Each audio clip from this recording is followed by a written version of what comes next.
What is up, fellow Kryptonians? Welcome to my Superman and Lois Season 3, Episode 8 breakdown, recap, and review. But first of all, and I don't want to start off on too much of a somewhat depressing note, but as some of you may know, right now we're hearing a little bit more about the CW and if it's going to renew certain shows. And Superman and Lois right now is very much so up in the air. To be honest, by the time you're seeing this video, it may very well be the case that we've either heard that it's got renewed for a season 4, it's been renewed for a 4th and final season, that's like option 2, or option 3 being that it hasn't been renewed. The Direct right now are saying, as per a new report from Deadline, the CW is not expected to renew the bulk of its remaining scripted dramas despite giving a 13-episode Season 4 to Jared Piccadelli's Walker in the 2023 to 2024 broadcast season. However, I do believe the spin-off Walker Independence has been cancelled. They go on to say that the CW scripted dramas are produced at a higher budget price point than what the network is willing to pay moving forward. This would mean that the likes of Superman and Lois Season 4 and All American Homecoming Season 3 could end up being cancelled if the network is not willing to spend. However, Deadline mentioned that the DC show could make the cut if there are more scripted renewals for the network, but the outlet pointed out that it is a big if. And a lot of us have been talking about this for a while. Given that Nexar are really somewhat turning it into a reality TV network, it doesn't look too great, but at the same time, we've always theorized, okay, they might keep like 1 or 2 shows around, which would make sense because sure, you're like remodeling your whole network basically to cheap reality TV shows, but you want to keep some of the audience from the CW days of whom literally tuned in to watch the DC TV shows, because for the longest time, it was like a superhero network. So surely keep 1 or 2 around. They've kept Walker,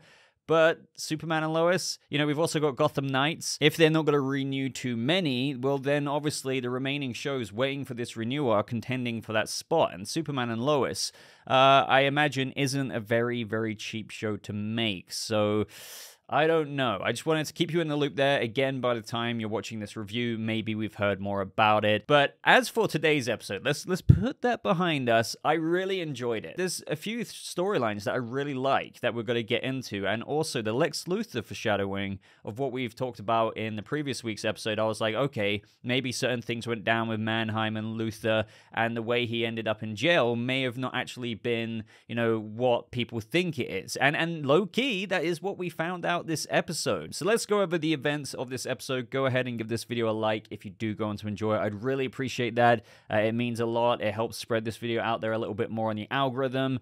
So if you are enjoying these Superman and Lois reviews, help your boy out. So at the very beginning, we have the somewhat what we've seen so far, you know, Lois and Clark moments with Lois going through a treatment again. But where we're at now in episode 8, you can see it's really, really grinding her down. And we can see that Clark is tending to her. I think he even like built her another bed. Lois is just, I wouldn't go as far as saying losing her spirit, but she's ultimately being very, very worn down. And that is what is being reflected in the storyline with regards to the report that Chrissy wants to run out of the Smallville Gazette. And the headline is The Secret Wife of Bruno Mannheim. But Lois doesn't really want to run the story after reviewing it. Chrissy, however, thinks that through running this story, it could lead to more secrets that he'd rather keep hidden. Lois calls it a bit of a stretch. Long story short, she has a bit of a conflict of interest here. Plus, you know, being a bit worn down, bonding and having a friendship with Peia.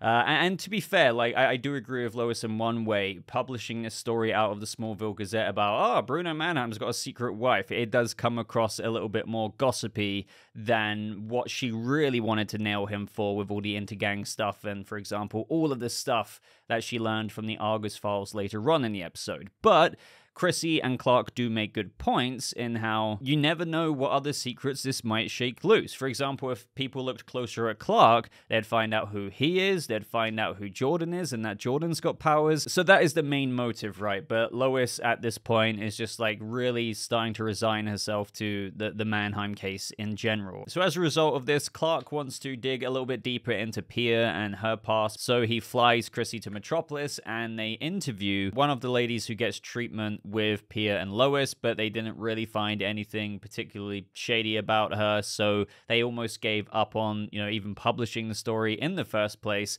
But meanwhile, with Lois, we have Sam Lane dig up a bunch of these Argus files, as we've already teased here, that they got on Bruno Mannheim from Diggle. Diggle being mentioned once again. Now, Lois initially, again, it's like, give the files to Chrissy, but Sam Lane encourages her to take a look, and I do think this is a bit of a larger commentary on, obviously, Lois's mental state at the end of the day. I don't think it's necessarily easy to forget, but if it isn't on the forefront of your mind as to why Lois is also acting a bit like this episode, on top of how she got to know Peia, is that she is dealing with something that, if you had that treatment yourself, it would really grind down your spirit, your demeanor, everything about you would just be a lot more less focused and borderline apathetic, even if you had strong, and still low-key do have strong motivations. So once Lois does take a peek at the files, there we have it. This is where we get some juicy stuff, of which I've been looking forward to finally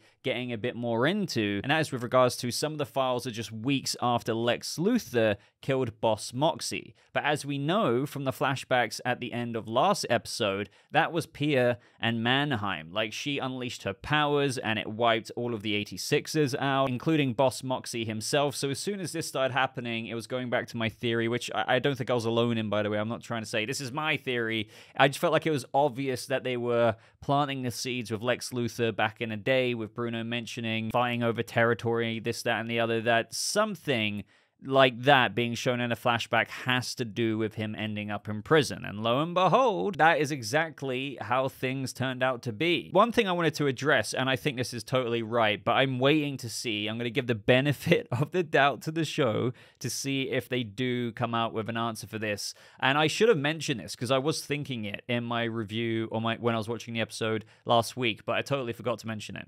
And that is, some of you were saying that, okay, if Clark is the only superhero as outlined by Sam Lane in season 2, sure, there might be other heroes out there, but the only actual super powered one, that's at least the understanding that we have from Superman and Lois, and how it's actually not in the Arrowverse and they kind of oddly separated it. How if there aren't really any other metahumans outside of those experimented on with XK and stuff like that, so we're not denying that people have been given powers, and what like Bruno Mannheim is doing right now. But long story short, Clark is the Superman. Sure, you might have a Batman in Gotham, but he's a vigilante, but the Superman is the one and only, metahuman savior, right? But then how does Peia, Onomatopoeia, have her powers? Now, I would have used to have said, okay, it's as a result of the experimentation with the treatment to try and get rid of her cancer, but then they showed us flashbacks of her years and years ago, before they even had Matteo, when she was working for Boss Moxie, like she was his tool. Maybe some people were going to say that even though that season 2 line was said, that doesn't mean that there aren't some metahumans out there.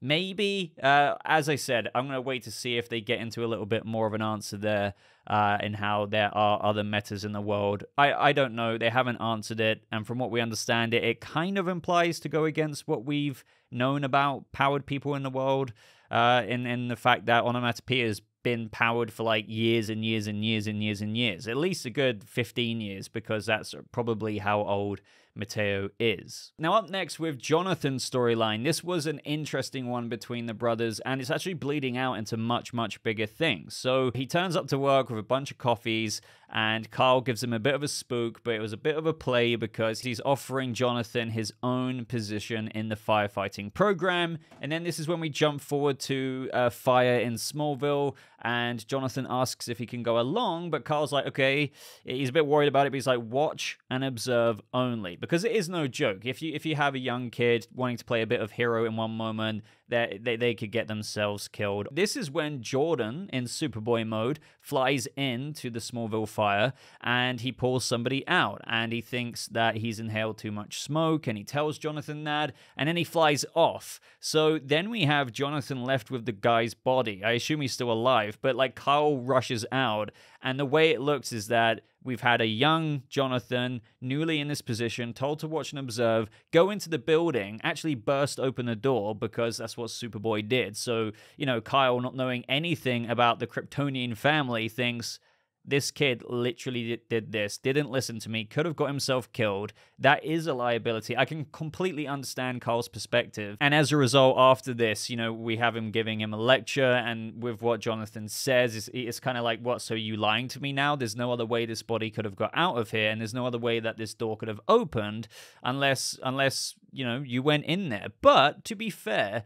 he must have another idea in his mind, because he is obviously thinking and noticing that there's been ice at scenes like this, so there is somebody with powers coming in and saving the day. So maybe he's not thinking it's Jonathan, but regardless, the way it looked in this moment is that Jonathan completely ignored his orders, which could have meant, Jonathan dying on Kyle's watch. But this leads into this brewing tension with the brothers, which, has always been a thing, and I've always liked when they set this up with Jordan Elsass's version of Jonathan, and it's still here, because ultimately you have one brother who has literally got superpowers. Now, I'm not saying Jonathan is absolutely thirsting for Kryptonian powers, but I think any kid, me or you or whoever in the world, if you could have heat vision, super strength, you could have bullets bounce off you, and you could fly, you probably would be like, yeah, I'd take that. So when your brother's got that, you're seeing him being trained by a father. I even mentioned at the end of last week's review how nice it was to see Clark actually spend some quality time with Jonathan. That's something we don't see enough of. There's all of these things that Jonathan doesn't really have that his brother has. But Jonathan puts it aside, he swallows it, and gets on with his own life. And now he's finally, as Sarah said, found something that makes him feel special the same way that Jordan's powers make him feel special. So when Jordan comes in, saves the day, and it inadvertently gets Jonathan into trouble, that's really gonna, just grind your gears a little bit, especially with everything else in context since season 1. So while Jordan is hanging out with Sarah, Jonathan comes bursting in, and obviously he's acting a bit emotional here. He's being a bit impulsive, has a go at Jordan, saying, "You're not the only one who has to save people." And Jordan's just like, "I've been training for this." And he's like, "Well, yeah, but I've been training for this too," which is true. He's been training as a firefighter. And Jordan's just like, "Well, that's not the same thing at all." And he's like, "Oh yeah, why not?" And what Jordan said next, I just honestly thought, you're a dickhead. You really are. You really are. In this moment. But it's completely, as I always say with Superman and Lois, a believable situation. I mean, you're meant to think that in this moment. It's realistic, argumentative, teenage stuff between brothers if one of you was a Kryptonian and one of you wasn't. And also, I can even understand where Jordan's coming from, because he is going around literally saving people. If he can do that, why shouldn't he do that? But you can also completely understand Jonathan's position. So it is a bit of a messy situation where really neither of them is particularly in the wrong, but it's just this natural organic argument you could easily imagine taking place. But when Jordan says, "Well, because I have heat vision and you're taking coffee orders," I was like, that's such a low blow. Like, imagine how Jonathan already feels, even last episode, having to be reminded that he is half Kryptonian and your brother's still half human as much as you are, That was just...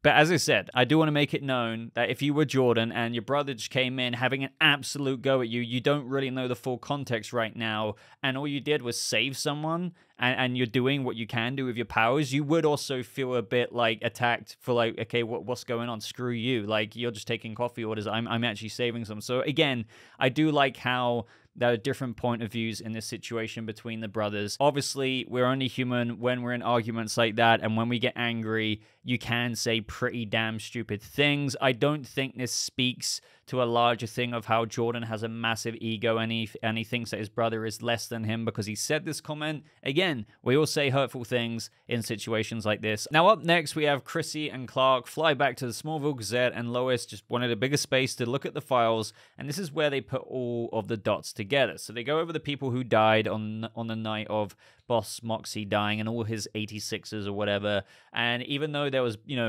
gunshots or whatever, but no bullets found, it's all familiar stuff with regards to what Clark has encountered with none other than onomatopoeia. So they realize this is, what Lex Luthor got put away with, as a crime, and they have a confession even there recorded from Lex Luthor, and then they listen to that, and we hear Luthor's voice, except it wasn't. It was an imitation of Lex's voice. So Lex Luthor didn't kill Boss Moxie or anyone like that. Obviously, as I've said again and again, it was Bruno Mannheim, and onomatopoeia. Now, this is where things get very crazy towards the end of the episode, because one thing I haven't spoken about so far is that Natalie, of course, was going on her date with Matteo, and we had John Henry Irons drop her off, and I was thinking in this moment, I was like, God, if only he knew. So they're having, you know, a nice time, a nice meal. They're getting on very, very well. In the meantime, John Henry goes to visit his doppelganger sister, and he reveals where Natalie has gone on a date, and she reveals that Little Aces is a place that my brother went to all the time with Bruno Mannheim. Oh shit. John Henry marches over there, walks in absolutely furious. Mannheim sends the kids away, wraps his hand in a little tablecloth, and then, as he said himself, I told you if I ever saw you again, I would show you exactly the kind of man I am, and he starts smacking John Henry Irons. We even see that Peia, though, is pretty disturbed by this. Like, sure, she's lived a life of crime, and she's definitely done shady things. She's married to a man of whom she's very aware of the things that she does. So, like, despite all of this multifaceted stuff going on in the episode, showing how we can have empathy for, you know, even Bruno Mannheim and Peia, with how she's bonded with Lois, and there is, you know, villains aren't always one-dimensional evil people. I still am kind of on board with John Henry Irons, and I'll get into that in a second, with how they're still bad people, though. Like, despite them still being human and us seeing a little bit more emotion to their stories, they're still very, very, very bad. So this is when Mannheim gets out a gun, and I did feel like, you know, he points at him, the suit's coming, and then Mannheim's just like, oh, the suit. And it's just like, well, you're about to shoot him. You could shoot him before the suit comes. And this is maybe a bit nitpicky, but I can't lie. There was way more than enough time for Mannheim to shoot him, even after he realized that the suit was coming. But either way, moving along, the suit comes in. Onomatopoeia tries to prevent Nat through, you know, releasing her power, but the suit protected John Henry. This is where Clark hears John Henry in danger, so he's on his way at the same time. We have Natalie and Matteo outside hearing some bad stuff go down, so this is where we have Matteo even punch one of his dad's guards, which, you know, just goes to show that, and as we saw in the montage at the end of the episode, Matteo really, I mean, for what we understand right now, is not his father's son, and even turns against his dad in those final scenes in the episode. So, you know, obviously his world has just been open to something completely new that they've really shielded him from. I mean, he doesn't even know, from what we understand, that his mum has cancer. So he's been completely left in the dark, which is why Natalie, you know, I know I'm already jumping to the end, feels like, Dad, Matteo doesn't know who his father is or anything like that. So she's going to harbor a little bit of resentment for John Henry with how ham and military dad mode he's going right now. But let's rewind a bit, because I'm getting a bit ahead of myself. Bruno tells her to finish this, and she sends out like a final wave, and like if Superman didn't arrive, then he could have very well died there and then. But Peia was like going ham, and like very, very ham. Like the actress's face was getting creepy, like with the way it was just like releasing the powers. But obviously this was intentional, because she kept going and kept going and kept going. And obviously before this at the meal, her head like vibrated, and like the freaking table like vibrated as well. So like obviously her illness is affecting her powers, and she could be dangerous just in of that reason.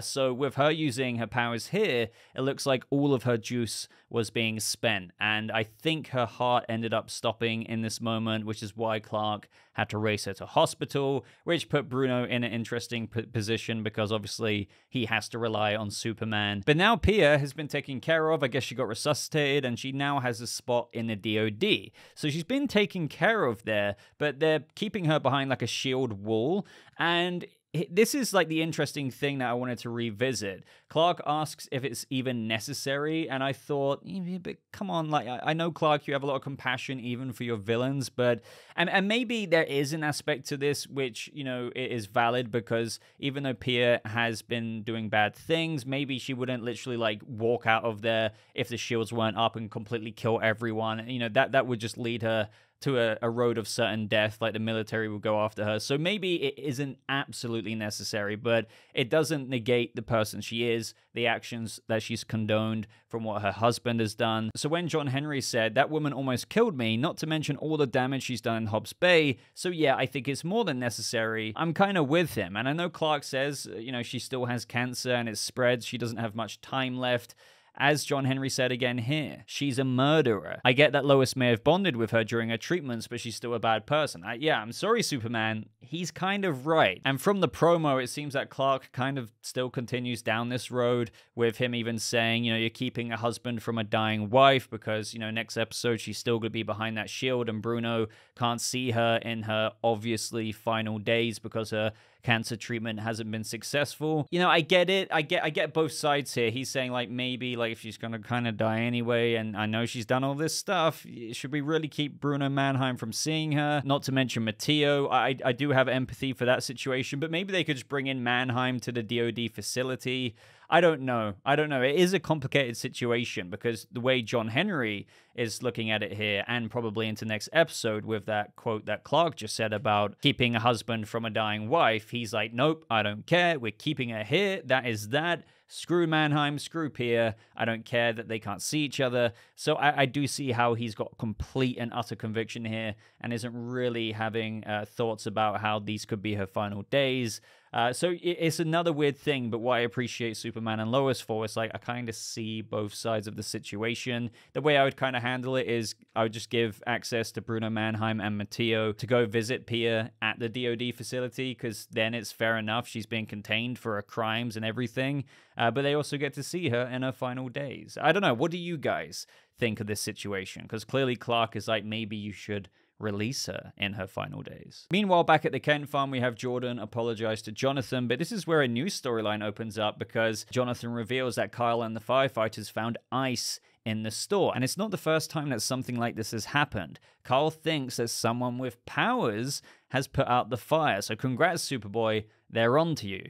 And I get what they're doing here, especially with the scene in the montage at the end of Kyle looking at the ice, photos of the ice, and he's like, I like that Kyle's getting this kind of little investigative story with, something that might end up with him learning about Superman and the family, just like how we've had pretty much everyone else, like John Henry, Lana, Chrissy, everyone kind of knows about it. Will Kyle eventually know about it? Maybe, maybe not. Maybe this would have been a story that continued on into season 4, whether we get it or not. But to be honest, I don't think it's as sussy as the way they're serving it up right now, because Jordan literally has goggles and a little kind of flat cap swimming cap hood to keep him concealed. I suppose the suspicious thing about it is that even though his identity is concealed, maybe the fact that these saving situations keep happening in Smallville means that maybe the superhero is located in Smallville. I don't know, but still, his identity is concealed, so maybe we're just going to see more footage be reviewed by Kyle, and despite Superboy wearing the Superboy suit, he might see something that he recognizes, and he might be onto the ball with the fact that it's Jordan. Now, other closing scenes to the episode, Lois is reflecting on everything, and she doesn't really believe that she was so wrong about everything, and she's not on about Peia, but actually Lex Luthor. As we briefly teased earlier, she says, I think we put Lex Luthor in prison for a crime he didn't commit, and the one thing I cannot wait is that, sure, we're going to have Lex want revenge against Mannheim. Because I've been talking about this whole time, okay, what's going to happen? Is Mannheim really the villain of the entire season? Because Superman and Lois usually does it in doubles. Now, sure, we've had Peia and Mannheim, so there's kind of already been a bit of a duo here. But we're talking about the larger duo, like Lex Luthor coming in. And I was thinking, with the more that we learned, even as of last week's review, that maybe he comes in and replaces Mannheim because maybe Mannheim had something to do with Luthor being put away. And lo and behold, that's true. So sure, he's going to want revenge against Lois and Clark, but I mean, who would he want revenge against first? Sure, Lois and Clark kind of made the story bigger, and maybe that obviously contributed to him getting put away, but the people who framed him, Mannheim and Peia, he might take him out, and that's going to be interesting. But then his sights will literally adjust to Lois Lane and Clark Kent, the two reporters who made it worldwide news. Lex Luthor killed, they propelled the framed story up to international news. So he's got to really set his sights there, and he's probably been planning, as I've gone on about, this is year after year after year for 20 years. All I can say is I really hope they've hit the nail on the head with Michael Cudlitz's Lex Luthor, because the potential here is fantastic, and I'm sure he will do great. And we've heard from Elizabeth Tulloch that he is just so good. You could argue, of course she's going to say that about her own show, but she says it with such passion, he is